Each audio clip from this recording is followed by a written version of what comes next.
টকের। হ্যাঁ, কর্তামশাই ছাতু নিয়ে এসেছিল, বুঝলেন? এটা কিন্তু মাশরুম নয়, এটাকে ছাতু, আমাদের এটা কি বলে, শিক ছাতু। মানে এগুলো সিজনে সিজনে হয়, সিজন বলতে এই অষ্টমীর সময় হয়। পোয়াল ছাতু, শিক ছাতু, এগুলো আমাদের আমরা বলি।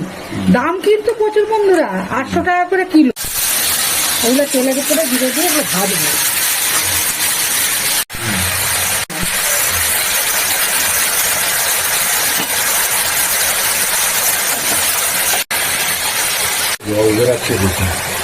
কতটুকু হয়ে গেল, হ্যাঁ, ভেজে দিতে।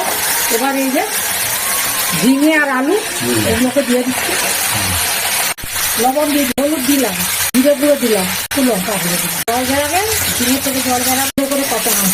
এবার একটু গরম জল দিয়ে দিচ্ছি, একটা দানা মিষ্টি দিয়ে দিলাম। আর ছাতুর তরকারি কমপ্লিট। এটা হচ্ছে কারামি ছাতু বলুন, আর শিক ছাতু বলুন, আর পোয়াল ছাতু বলুন, আমাদের পাশে এই ছাতুগুলো এখন পাওয়া যায়।